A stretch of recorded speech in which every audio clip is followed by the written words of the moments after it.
네, 따옥입니다. 지난화에서 저희가 미국의 화해 제재에 감춰진 기술 전쟁의 내막에 대해서 한번 알아봤었는데요. 미국과 중국의 첨단 기술이 인류에게 좋게 발휘되면 참 좋기만 한데 그 두 나라 자본의 이익과 이익이 충돌하다 보니까 전쟁을 방불케 하는 상황이 된 거죠. China, China, China, China, China, China, China, China, China. 오늘은 이 특허를 둘러싼 강대국들의 전쟁의 이 오래된 기원에 대해서 한번 살펴볼까 합니다.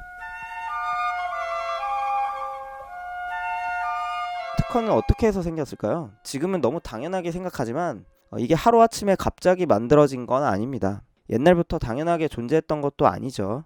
뭐 예를 들어서 조선시대 발명한 그 장영실을 생각을 해보세요. 이 장 선생님은 발명품이 자기 개인의 거라고 생각하지 않았습니다.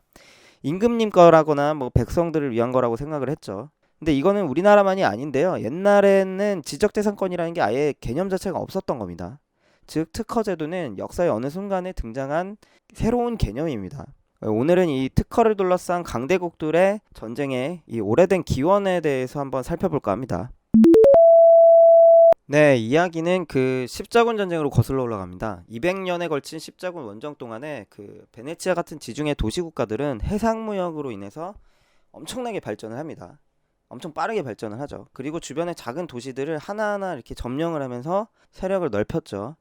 그러면서 이제 상업과 공업을 일으키고 은행업을 통해서 자본을 크게 축적을 하죠. 이때 피렌체, 뭐 베네치아, 제노바, 밀라노 같은 도시국가들이 이때 번영한 도시국가들입니다. 그 과정에서 새로운 산업을 도입한 상인들한테 이 도시국가들이 독점권을 부여하는 관행이 시작이 됩니다. 사실 그 중세 유럽 국가는 독점을 금지했었습니다. 다만 군주가 예외적으로 독점권을 부여해주는 어떤 관행이 있었을 뿐이죠. 이 여기서 관행이라는 게 중요한데요.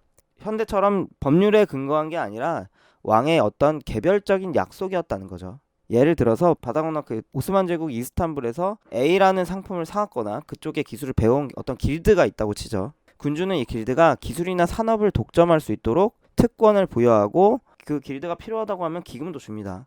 기술이나 산업이 발전되면은 이 왕이 길드한테 세금을 받아서 왕도 부를 축적을 하고 안정적으로 그 나라의 통치권을 유지할 수 있었던 거죠. 특허를 부여한다는 거는 군주가 권력을 강화하고 통치권을 유지하기 위해서 이 왕과 길드 간의 거래의 산물이었다고 볼 수가 있습니다. 이처럼 르네상스 시대를 거치면서 이 특허라는 개념이 서서히 등장하기 시작합니다. 네, 그러면은 당시 특허는 어떤 게 있었을까요? 1332년, 그러니까 한 700년쯤 됐죠. 이 베네치아에서는 옥수수 제품 풍차를 만드는 기술을 갖고 있었던 베르데라는 사람이 있었습니다.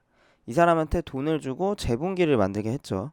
또 피렌체의 브루넬레스키라는 건축가는 피렌체 대성당의 돔을 만드는 데 필요한 이 대리석을 운반해올 바지선을 발명했는데 당시 베네치아 사람들은 이 배를 처음 보고 놀란 나머지 괴물이라는 별명까지 붙였다고 합니다. 저쪽 안 보여 저거? 저거 언제부터 저기 있었냐? 아까부터 있었다니까요. 그렇다니까요. 네, 피렌체 공공은 이 바지선 발명의 대가로 브루넬레스키한테 3년의 특허를 부여했습니다. 이 특허장에는 3년 동안 누구든지 브루넬레스키의 동의 없이는 새로운 배를 도입을 하면 불태운다고까지 써줬었죠. 하지만 이 특허장을 받았을 때 이 새로운 배는 아직 어떤 아이디어에 불과했습니다. 실제로 이 배가 개발돼서 대리석을 싣고 항해에 나선 건 7년 뒤였는데요.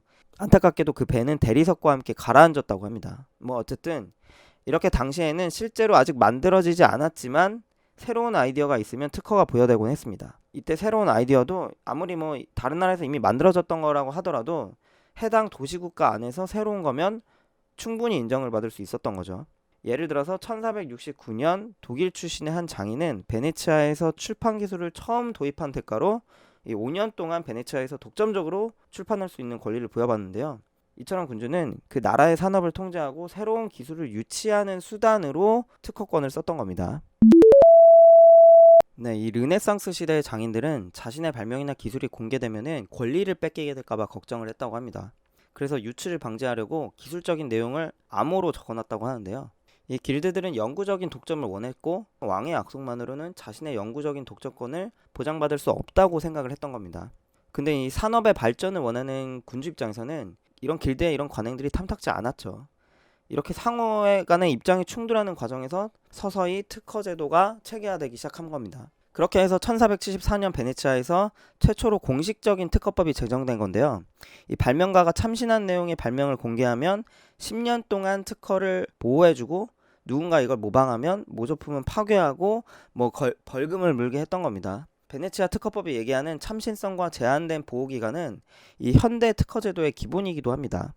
이 베네치아에서 특허법이 제정되고 120년이 지난 후 우리가 잘 아는 한 인물이 이 법에 기초해서 특허법을 요청을 하는데요. 바로 그래도 지구는 돈다 라는 말로 유명한 이 갈릴레오 갈릴레이인데요.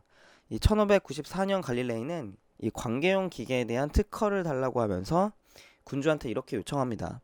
폐하, 저는 매우 간단하고 비용도 적게 들 뿐만 아니라 편리한 관계용 기계를 발명했습니다. 뼈를 깎는 노력과 많은 비용으로 만든 건데 그게 공유재산이 되는 건 견딜 수가 없습니다. 저나 제 자식들로부터 권리를 취득한 사람 외에는 그걸 만들거나 그걸 다른 목적을 위해 모양을 바꾸거나 사용하는 걸 40년 혹은 폐하께서 생각하시는 기간 동안 허용하지 말아 주십시오. 이를 어기는 자에게는 벌금에 처해서 제가 그 일부를 받게 해주시기 바랍니다. 네, 이렇게 말했다는 건데요. 그 16세기의 무역과 상업을 통해서 돈을 벌어왔던 세력들은 점차 자신의 소유권을 인정을 받고 싶어 했습니다. 이런 소유권 개념의 발달은 특허제도의 발전으로 연결이 되죠. 생산품과 토지같이 이제 눈에 보이는 것만이 아니라 기술도 돈이 된다는 게 증명이 됐기 때문이죠. 이 특허제도는 16세기에 유럽 전체로 확장이 됩니다.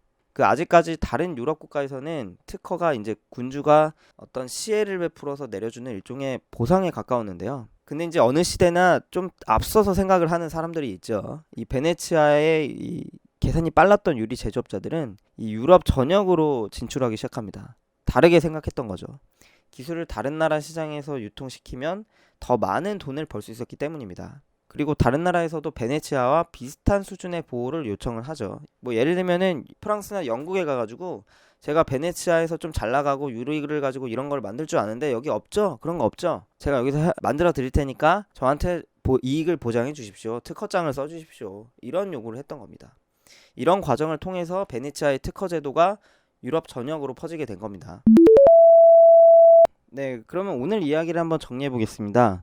이 초기의 특허 제도는 왕과 상인 간의 일종의 거래로서 이루어지는 관행이었다고 했죠. 이 상인과 장인들은 일시적인 독점을 허용받아서 돈을 벌었습니다.